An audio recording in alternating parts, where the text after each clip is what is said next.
Apa khabar semua? Bertemu lagi kita dalam rancangan Mari Bercerita. Nama saya Nadia Akilah dan membaca sememangnya menjadi kegemaran utama saya. Kerana membaca mampu membawa kita berimajinasi dan meneroka seluruh dunia.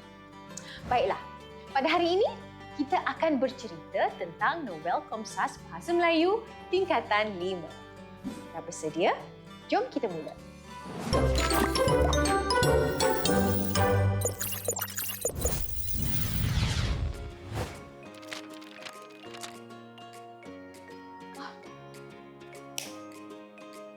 Okey, sebelum kita kupas dan bedah karya ini dengan lebih terperinci, saya nak tanya, apakah perkara yang paling dijaga dan dititik beratkan oleh seorang wanita dalam kehidupan mereka?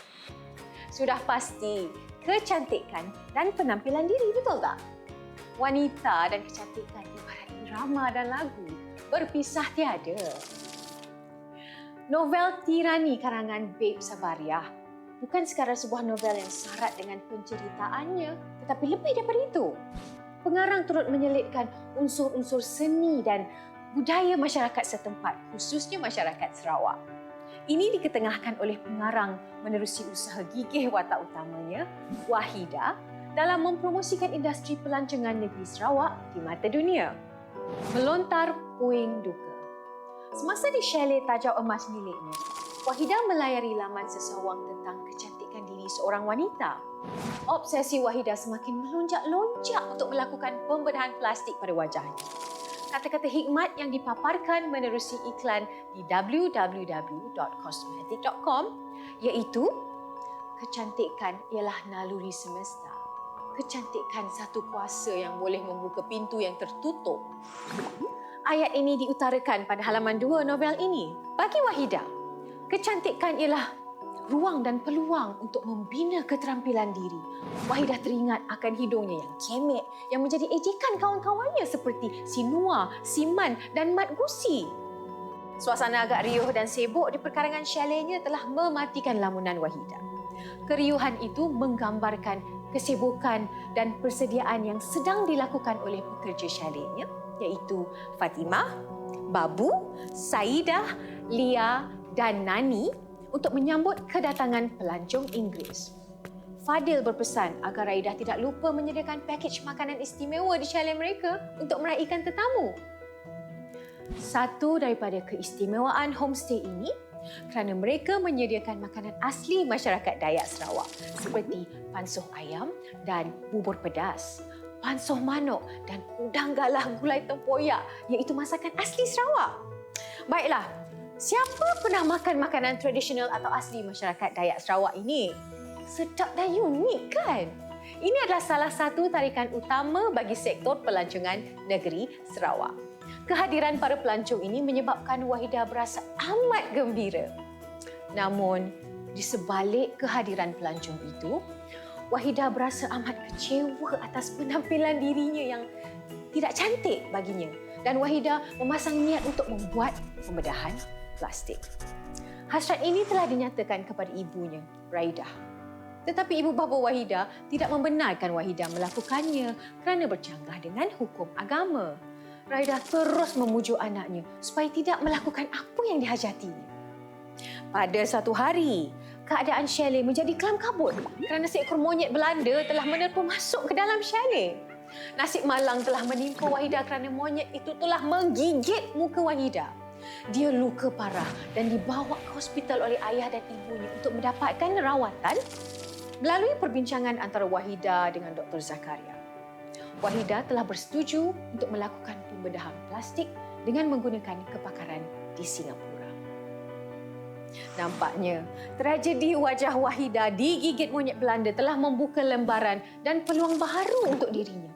Ibarat orang mengantuk di sorong bantal, betul tak? Semasa berada di Singapura, Wahida menumpang di rumah Bazilah yang terletak di Yishun Street, iaitu sahabat lamanya yang sama-sama belajar dulu. Bazilah berjanji akan memperkenalkan Wahida kepada Dr. Zahar, iaitu seorang pakar bedah plastik yang bekerja di Hospital Sultanah Aminah, Johor Bahru dan juga tunang Bazilah. Keesokannya, Bazilah membawa Wahida menemui Dr. Zahari. banyak maklumat yang disampaikan oleh Dr. Zahari kepada Wahidah dan Bazila. Dan Wahidah dibawa oleh Bazila ke KMC untuk berjumpa pula dengan Dr. Alma Chen untuk mengetahui prosedur pembedahan yang akan dijalankan. Berita pembedahan disampaikan kepada abangnya Gazi. Gazi memaklumkan tentang pembedahan tersebut kepada ibu mereka, Raidah. Kegusaran melanda hati Raidah dan membawa beliau terbang ke Singapura untuk menemani Wahidah menjalani pembedahan. Raidah ni pula yang sentiasa percaya kepada adat warisan nenek moyangnya terus meminta Gazi menyediakan bahan untuk membuat ketupat untuk disedekahkan pula sebelum beliau ke Singapura. Pada awalnya Gazi pelik akan permintaan ibu yang sentiasa mengamalkan adat keturunan negeri Sarawak ni. Tapi Raidah menegaskan bahawa selagi adat tidak menyanggah agama, adat tidak akan memesongkan akidah, adat dianggap sebagai bumbu kehidupan. Adat ini dianggap sebagai terlepasnya seseorang daripada bumbu bahaya apabila kelongsong ketupat dibuka dan dilerai untuk dimakan isinya. Begitu simbolik kaitan adat mereka dengan kehidupan. Namun, kita diingatkan agar tidak terlalu percaya dan taksub dengan gimik tersebut kerana berdosa. Raidah pun terbang ke Singapura tanpa pengetahuan Wahidah. Wahidah pula terkejut dengan kedatangan ibunya. Setelah selesai menjalani pembedahan, Wahidah menjalani pemulihan pula di hospital. 2 minggu selepas Wahidah pulih, Raidah menyatakan hasratnya untuk pulang ke Sarawak. Tetapi sebaliknya, Wahidah memohon untuk bekerja di Hotel Flamingo sebagai pegawai perhubungan awam. Kehadiran Wahidah di situ mendapat perhatian ramai kerana wajahnya yang sangat cantik. Wahidah juga membuat keputusan untuk berpindah keluar dari rumah Bazila kerana ingin menjaga hubungan persahabatan dengan Bazila. Wahidah risau akan kebaikan tunang Bazila terhadapnya yang sering memuji-mujinya setiap kali datang ke rumah Bazila. Wahidah mengakui bahawa betullah bahawa kecantikan ni adalah tirani. Sudah menjadi lumrah alam manusia lebih tertarik akan kecantikan daripada kebijaksanaan. Wahidah meraup perasaan serba salah dan muak akan sikap lelaki. Apatah lagi jika bermata keranjang. Ketika bekerja di Hotel Flamingo juga, Wahidah berkenalan dengan Zahid, seorang ahli perniagaan dan juga anak kepada seorang yang bergelar Datuk. Sejak pertemuan kali pertama, Zahid telah jatuh hati kepada Wahidah disebabkan raut wajahnya yang cantik sekali. Zahid menganggap pertemuannya dengan Wahidah adalah takdir Tuhan. Zahid tidak menunggu lama setelah berkenalan dengan Wahidah dan memutuskan untuk bertunang dengan Wahidah. Namun, pada hari pertunangan mereka, Wahidah tidak dapat balik ke Sarawak kerana hidungnya runtuh disebabkan diserang selsema. Pertunangan Wahidah dan Zahid terpaksa ditangguhkan dan oleh kerana semua persiapan telah dibuat, majlis pada hari itu diteruskan dengan pertunangan abangnya Gazi dengan Fatimah, iaitu sepupu mereka yang turut bekerja di Chalet Tajau Emas. Wahidah kembali pula ke SMC berjumpa dengan Dr. Rushdie untuk membetulkan hidungnya yang runtuh. Zahid tidak pernah mengetahui sebab Wahidah berada di SMC kerana Wahidah merahsiakan perkara sebenar. Majlis perkahwinan Wahidah dan Zahid berlangsung dengan sungguh meriah di Sarawak. Perkahwinan mereka pada awalnya sungguh bahagia. Namun, sikap cemburu Zahid terhadap Wahidah mula menggunung. Selepas perkahwinan mereka, Wahidah balik ke Tajau Emas menguruskan perniagaan chalet keluarganya, manakala bapa mentuanya Datuk Yasir juga telah membina sebuah hotel bersebelahan chalet milik keluarga Wahidah. Kebijaksanaan Wahidah mengendalikan perniagaan chalet keluarganya diakui oleh bapa mentuanya. Dan Wahidah juga pernah ditawarkan untuk bergabung dengan Wisma Gading milik bapa Zahid, tetapi ditolak dengan baik oleh Wahidah. Keramahan Wahidah melayan pelanggan di chaletnya menggugat kedamaian rumah tangga Wahidah dan Zahid. Insiden Wahidah tidak muncul ketika temu janjinya dengan Zahid membawa Zahid ke Tajau Emas mencari isterinya. Riak cemburu dan marah jelas ketara tatkala melihat seorang pelanggan dari Dubai yang dikenalinya bercapat tangan erat dengan isterinya. Mata Zahid terjekil. Wahidah terpempan. Lelaki itu menyengih mengiringi Wahidah keluar. Lantas Wahidah meninggalkan bilik itu. Wahidah bererat cepat lantaran takut menimbulkan ketegangan di hadapan pelanggan. Zahid mengekori Wahidah sambil memanggil nama. Daripada nada, Wahidah tahu suaminya teramat marah. Tidak beberapa lama kemudian, Wahidah berbadan dua. Wahidah sering sakit kepala kerana terpaksa melayan Karina Zahid yang terlalu cemburu.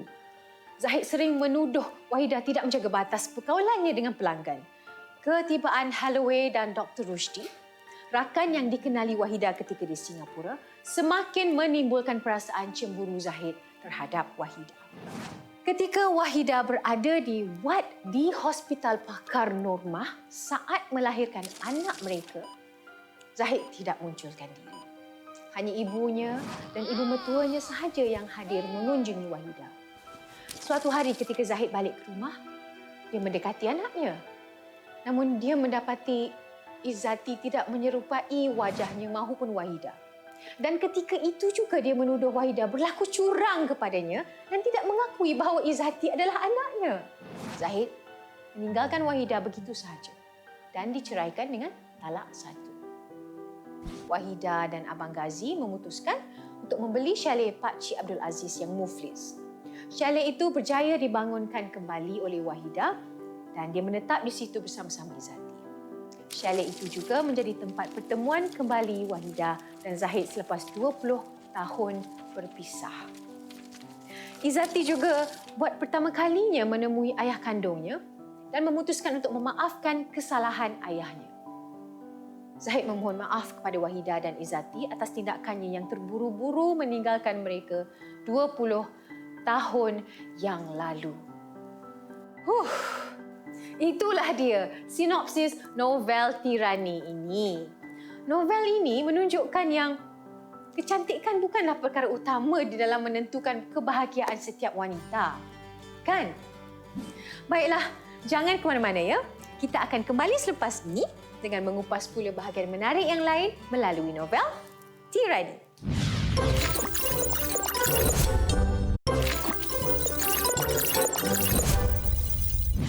Kembali lagi kita dalam rancangan Mari Bercerita. Hari ini kita sedang membincangkan novel bertajuk Tirani, karya Beb Sabaria. Sebenarnya buku ini mencabar pendirian saya. Tapi saya rasa itulah dia tujuan sastra. Untuk mencabar kita supaya kita dapat bincang bersama-sama. Mungkin kita tidak akan selalu setuju dengan sesuatu pendapat, tapi tak apa. Dengan membaca, kita sekurang-kurangnya dapat memahaminya. Baiklah, apa kata sekarang kita uji minda semua pada hari ini? Untuk perkataan pertama kita, boleh semak halaman 29. Perkataan yang dipilih ialah mengenyit. Anda semua tahu maksud mengenyit? Mengelipkan mata atau mengangkat kening. Seperti macam tu. Untuk menggunakan perkataan mengenyit ini di dalam ayat, kita boleh tuliskan ayat seperti saya beri contoh ya. Amira melihat Farhan mengenyit mata ke arahnya saat mata mereka bertembung. Perkataan seterusnya. Perkataan ini ada tau dalam halaman 29. Menguap. Yang bermaksud berbunyi atau melantas barisan orang ramai atau berkerumun. Okey, memang sedikit mengelirukan kan? Saya beri contoh ya. Syasha menguak orang ramai yang berada di hadapannya untuk bergerak ke hadapan. Jadi dia macam tolak macam itulah. Okey. Perkataan seterusnya. Membundarkan. Maksud dia menjadikan bundar ataupun nampak bundar. Saya beri contoh ya. Kelihatan Aisyah membundarkan pandangannya apabila melihat ke arah kakaknya. Semua boleh ikut saya kan? Kita sambung ya. Perkataan seterusnya, ini selalu kita guna. Meluru. Maksud dia datang dengan cepat. Saya beri contoh. Wahidah meluru ke arah Zahid apabila Zahid nekat menceraikannya. Seterusnya kita sampai ke perkataan terakhir yang ini saya pun kurang pakai. Menyorot. Yang membawa maksud memancar. Saya beri contoh ayat ya. Matahari masih condong menyorot dari belakang daun-daun kelapa itu. Saya harap semua dapat memahami apa yang saya cuba kongsikan ini, ya. Nanti dengan menggunakan perkataan-perkataan ini, anda kat rumah boleh gunalah dalam pertuturan dengan rakan-rakan dan keluarga, kan? Baiklah, seterusnya kita akan berpindah ke segmen watak dan perwatakan untuk kita kenal semua karakter dalam buku Tirani. Jom!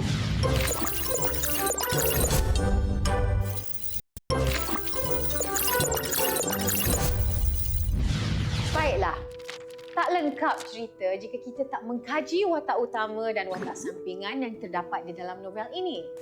Setiap cerita yang hebat dikembangkan dengan plot yang menarik, bermula daripada garapan perwatakan watak, sama ada watak utama maupun watak sampingan. Menerusi Tirani, watak utamanya ialah Wahidah. Wahidah digambarkan sebagai seorang wanita yang gigih. Gigih membangunkan perniagaan milik keluarganya. Buktinya berkat ilmu yang ada, Wahidah berjaya menjadikan chalet Tajam Emas popular dan sentiasa dikunjungi oleh pelancong berkat promosi dan kelainan pakej yang ditawarkan di chalet miliknya. Selain itu, watak Wahidah juga diketengahkan sebagai seorang wanita yang tabah. Wahidah sangat tabah menghadapi cabaran dan dugaan dalam kehidupan. Watak Wahidah ini sebenarnya sangat penting diketengahkan untuk diteladani oleh pembaca.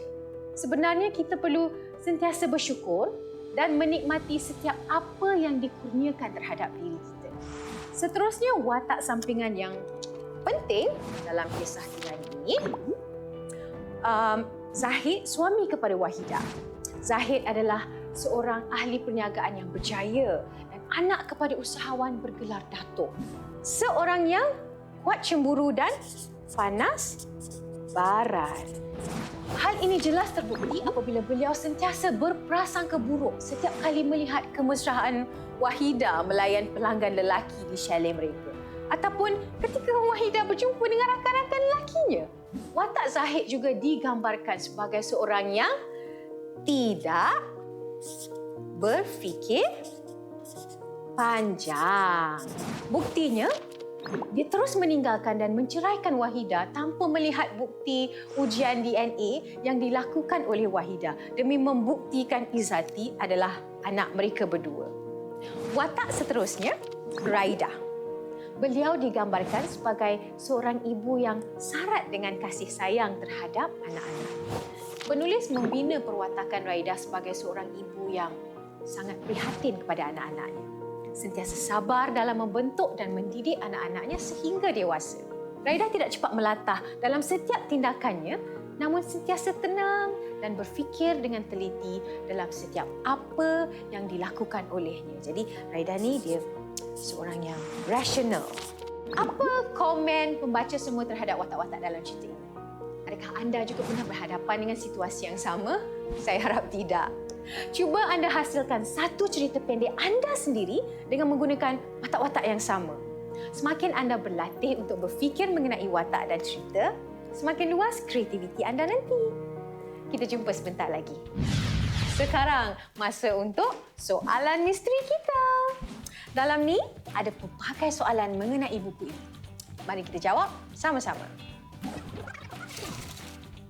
Apakah peristiwa yang berlaku kepada Wahidah di Singapura sehingga pertunangannya ditunda dan digantikan dengan majlis pertunangan Ghazi dan Fatimah? Carangan jawapan adalah peristiwa yang berlaku kepada Wahidah sehingga menyebabkan pertunangannya dengan Zahid ditangguhkan kerana hidungnya tiba-tiba runtuh selepas dia mengalami demam dan selsema. Akibat terlalu kerap bersin, hidungnya yang terbina hasil daripada pembedahan kecantikan itu telah runtuh dan perlu dirawat semula. Seterusnya kita ada soalan kebat, ya. Jika anda di tempat Wahidah, adakah anda akan berterus terang kepada Zahid akan keadaan sebenar diri anda sebelum menjalani pembedahan dan nyatakan sebabnya? Saya bacakan dulu carangan jawapannya. Sekiranya saya menjadi Wahidah, saya akan berterus terang kepada Zahid akan keadaan sebenar diri saya sebelum menjalani pembedahan.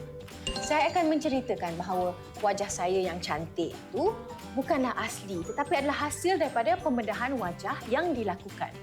Mungkin dengan penjelasan yang diberikan oleh Wahidah mampu menyelamatkan rumah tangga mereka ketika itu kerana sikap berterus terang yang dilakukan oleh Wahidah. Soalan terakhir kita pada hari ini.